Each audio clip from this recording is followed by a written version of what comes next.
கழிச்சு இந்த பாட்டு நம்ம தமிழ்நாட்டோட தேசிய கீதமா வந்துரும் போலயே.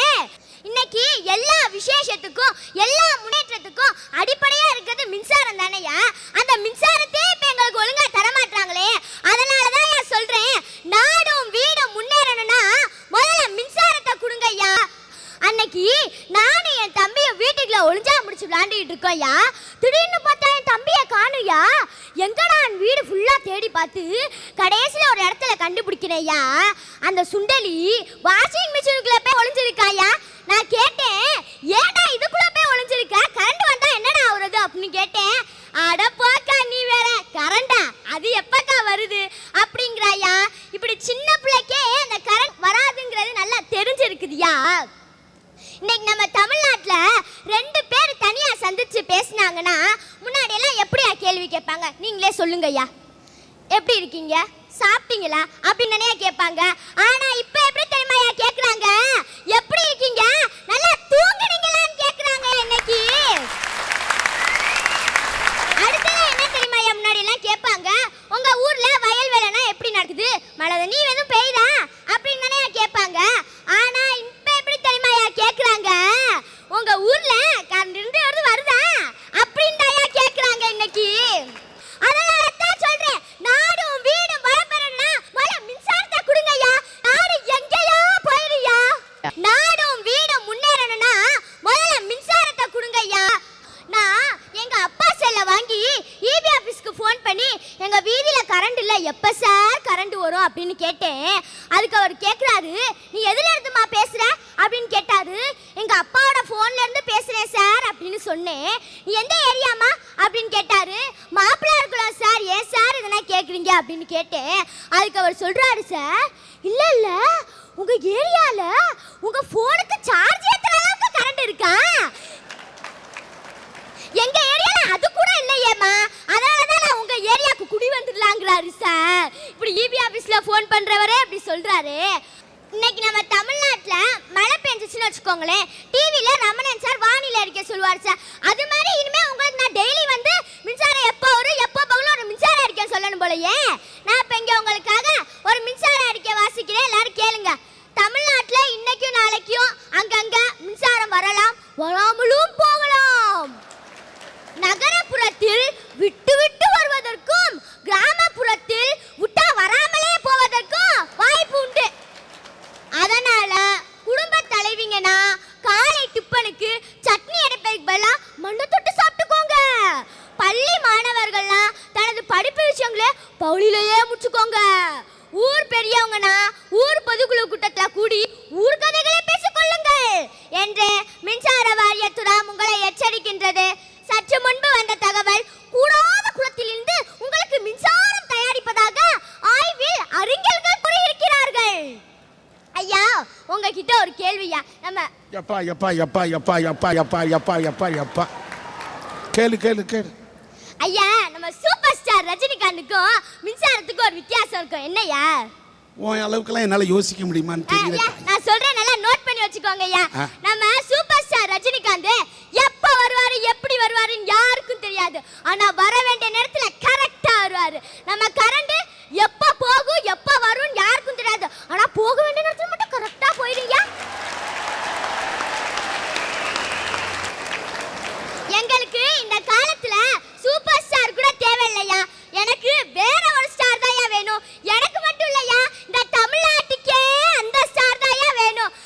அது எந்த ஸ்டார் தெரியுமாயா? அதாயா பவர் ஸ்டார். ஏன்னா அவர்கிட்ட தான் பவர் இருக்கு. பவர்னா மின்சாரம்யா, மின்சாரம். ஐயா மின்சாரிய வாரியத்துக்கு மின்சாரி வாரியம்னு பேர் மாத்த போறாங்களா. ஏன் தெரியுமா? நான் முதல் தடவை ஃபோன் பண்ணி எப்ப சார் கரண்ட் வரும் அப்படின்னு கேட்டேன். சாரிம்மா இப்ப வராது அப்படின்னாரு. சரின்னு போனை வச்சுட்டேன். அடுத்த தடவை ஃபோன் பண்ணி எப்ப சார் கரண்ட் வரும் அப்படின்னு கேட்டேன். சாரிம்மா இப்ப வராது அப்படின்னாரு. மூணாவது தடவை ஃபோன் பண்ணி எப்பதான் சார் கரண்ட் வரும் அப்படின்னு கேட்டேன். சாரிம்மா எப்போதுமே வராதுங்கிறாரு சார். அதனாலதான் சார் மின்சாரிய வாரியத்துக்கு மின்சாரி வாரியம்னு பேர் மாத்த போறாங்களா. முன்னையில அவன் பொண்ணை பார்த்து காதலிச்சுட்டு எப்பம்மா காதல் வரும் எப்பம்மா காதல் வரும் எப்பம்மா காதல் வரும்னா இப்ப நாட்டுல எப்படா கரண்ட் வரும்னு கேக்குறாங்க. ஆமா சார், அதான் சார் உண்மை. இப்ப நைட் நேரத்துல லைன்ல வந்துகிட்டு இருந்தாங்க சார். பக்கத்துல உள்ள ஒருத்தர் எங்கடா தமிழ்நாட்டையே காணும் அப்படின்னாரு. அதுக்கு அவர் பக்கத்துல இருந்த ஒருத்தவர் இந்த தமிழ்நாடு வந்துருச்சு பாருடா அப்படின்னாரு. எங்கடா ஒண்ணுமே தெரியல, வெறும் இருட்டா கிடக்கு அப்படின்னாரு. அட கூவிட்ட பேல இருட்டா இருந்தாடா நம்ம தமிழ்நாடு அப்படின்னாரு. ஐயா இன்னைக்கு எல்லா விசேஷத்துக்கும் எல்லா முன்னேற்றத்துக்கும் அடிப்படையா இருக்குது மின்சாரம் தாயா. அந்த மின்சாரம் எங்களுக்கு கண்டிப்பா வேணும்யா. அதனால தான் சொல்றேன், நாடும் வீடும் வளம்பெறணும்னா முதல்ல மின்சாரத்தை கொடுங்கய்யா. நாடு எங்கேயோ போயிருயா. என்னமா மின்சாரத்தை நான் என்னமோ மடியில கட்டி வச்சுக்கிட்ட மாதிரி மின்சாரத்தை கொடுங்க என்கிட்ட கேட்குற? ஐயா வீடு முன்னேறணும்னா சம்சாரம் தேவை, நாடு முன்னேறணும்னா மின்சாரம் தேவை. நாள் முழுவதும் மின்சாரம் இருந்தா தான் ஒரு நாடு முன்னேறும். ஐயா மின்சாரத்துக்கும் சம்சாரத்துக்கும் ஒரு ஒற்றுமை சொல்றேன் கேட்டுங்களே. மின்சாரம் தொட்டா அடிக்கும், சம்சாரம் தொடாமையே அடிக்கும். நானும் எங்க அப்பாட்ட போய் அப்பா சம்சாரத்துக்கும் மின்சாரத்துக்கும் என்னப்பா வித்தியாசம்னு கேட்டேன். அதுக்கு எங்க அப்பா சொன்னாரு, கூடவே இருந்து கழுத்த இருக்கிறவ சம்சாரம்டா, கூடங்குளத்துல இருந்து கழுத்த இருக்கிறது மின்சாரம்டான்னு சொன்னாரியா. ஐயா அந்த பெத்தவங்க சண்டை விட்டுக்கிறாளே அதுக்கு காரணமும் இந்த மின்சாரம் தான். காலையில் அம்மா மிக்சியை போட முடியாமல் கையாலே அரைக்கும், வாஷிங் மிஷினை போட முடியாமல் கையாலே துவைக்கும். இதிலே அது டயர்டாக போயிடும். இதெல்லாம் முடிச்சிட்டு வீட்டு வேலை ஊறுப்பட்டதை பார்த்துட்டு செத்த நேரம் டிவியை பார்த்து மைண்டை ரிலாக்ஸ் பண்ணிக்கும். டிவியை போட்டால் கரண்ட் இருக்காது. அம்மா ஒரு டென்ஷன். அப்பா வெளியிலேருந்து வருவார், சட்டையை கழட்டி போட்டு உஸ்ஸுன்னு ஃபேனில் உட்காருவார், கரண்ட் இருக்காது. அப்பா ஒரு டென்ஷன். சரி கரண்ட்டு தான் இல்லை, பொண்டாட்டிட்ட காப்பி வாங்கி கொடுப்போன்னு எங்கள் அம்மாட்ட காப்பியை கேட்டா எங்கள் அம்மா சொல்லும் பாருங்க, ஏங்க உங்களோட வேலை இல்லை, நானே கரண்ட் இல்லாமல் நொந்து போயிருக்கேன், இப்போ தான் காப்பி தேவைதான், காப்பி வேணும்னா போட்டு குடிச்சுக்குங்க, இல்லைன்னா வர வழியிலே வாங்கி குடிச்சிருக்க வேண்டியதானே அப்படின்னு சொல்லும். அப்போ ஆரம்பிக்கும் பாருங்க பிரச்சனை. சும்மா விடிய விடிய நடக்கும். நானும் எம்புட்டு நாளுதான் உங்க பிரச்சனையை பார்த்துட்டு தூங்குற மாதிரியே நடிக்கிறது. ஐயா எங்க தாத்தா சுதந்திரத்துக்காக போராடினார், எங்க அப்பா வயிற்றுக்காக போராடினாரு, நாங்க மின்சாரத்துக்காண்டி போராட வேண்டியதா இருக்கு. வாழ்க்கையே போராட்டமா தொடர்ந்துகிட்டு இருக்கு. ஐயா தீபாவளி வந்துட்டாலே எங்களை மாதிரி சின்ன பசங்களுக்கெல்லாம் கொண்டாட்டம். இப்போ போனா கரண்ட் இல்லைன்னு ஒரு குண்டை தூக்கி போட்டேன், தீபாவளி பலகாரம் ஒன்றை சாப்பிட முடியல. எங்கள் அம்மாட்ட அம்மா மாவுருண்டை செஞ்சுதாமான்னு. அதுக்கு எங்கள் அம்மா சொன்னுச்சு, பச்சை பயிர் அரைக்கணுமா, அதுக்கு கரண்ட் இல்லையாச்சு. மா முறுக்காவச்சு செஞ்சுத்தாமான்னு. முறுக்கு மட்டும் என்ன வானத்துல இருந்து ஒழுகுமா அப்படின்னு சொல்லிட்டு என்னையையும் முறுக்கு மாவு அரைக்கிற மிஷினுக்கு கூட்டிட்டு போச்சு. அங்கேயும் கரண்ட் இல்லைன்றேன். வேணும்னா மாவை வச்சுட்டு போங்க, அடுத்த வருஷம் தீபாவளிக்கு தரேன்றேன். இந்த காலத்துல பெண்கள் வீட்டுல முறுக்கு எதுவுமே இப்ப சுடுறது இல்லையே. இங்க வந்திருக்க எல்லா பெண்களையும் நெஞ்சில கையோடு சொல்ல சொல்லுங்க, நான் தீபாவளிக்கு எங்க வீட்டுல பலகாரம் சுடுவேன்னு. எங்க அம்மாவே வந்து சொல்லுங்க, சொல்ல மாட்டாங்க.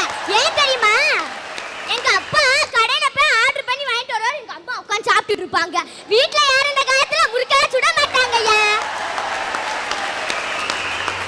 முதல்ல 6 மணி நேரம் கரண்ட் கட் பண்ணாங்க.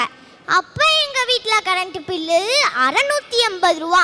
இப்போ 6 மணி நேரம் தான் கரண்ட்டை கொடுக்குறாங்க. இப்போ எங்கள் வீட்டில் கரண்ட் பில்லு 980 ரூபா. அரசாங்கம் கரண்ட்டை குறைச்சிருச்சு, கரண்ட் பில்லை கூட்டிருச்சு. அரசாங்கம் இலவசமாக மிக்சியை கொடுக்குது, கிரைண்டரை கொடுக்குது. எங்களுக்கு இலவசமே வேணாம், காசை கொடுக்குறோம், கரண்ட்டை கொடுக்க சொல்லுங்க.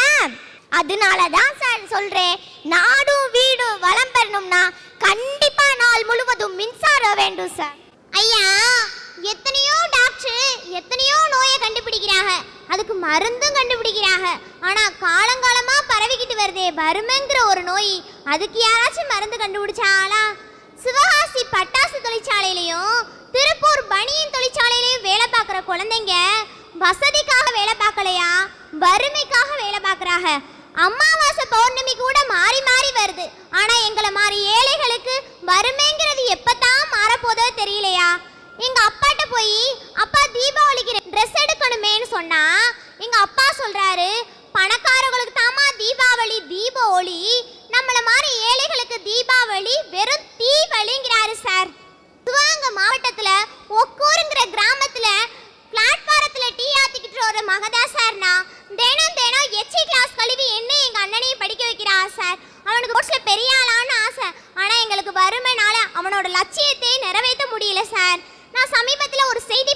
நியூஸ் பேப்பர்ல. அதுல ரிக்ஷாக்காரனோட குழந்தை பிறந்த உடனே பெத்த தாயை இழந்துருச்சு சார். அந்த குழந்தையை பார்த்துக்க யாருமே இல்ல. அப்ப ரிக்ஷாக்காரன் என்ன தெரியுமா சார் பண்ணேன்? அவரோட கழுத்துல தொட்டி கட்டி அதுல குழந்தையை போட்டு ரிக்ஷா ஓட்டியிருக்கேன் சார். இதை பார்த்து உங்களை மாதிரி ஊடகங்கள் வெளியிட்டு பலரோட உதவியோட அது பெரிய லட்சாதிபதி ஆயிருச்சு. ஆனாலும் அவர்கிட்ட பேட்டி எடுத்தப்ப அவர் என்ன தெரியுமா சொன்னாரு? வறுமையிலிருந்து வெளியே வரக்கு எனக்கு பணம் மட்டும் தேவையில்லை, வறுமையிலிருந்து வெளியே வரக்கு தன்னம்பிக்கையும் தைரியம் தான் தேவைன்னு சொன்னாரா சார். இந்த செய்தியை நான் பார்த்த பிறகுதான் வறுமையிலிருந்து வெளியே வரக்கு தன்னம்பிக்கையும் தைரியத்தை நான் தெரிஞ்சுக்கிட்டேன் சார். நான் பெரிய டீச்சர் ஆகணும்னு ஆசை சார்.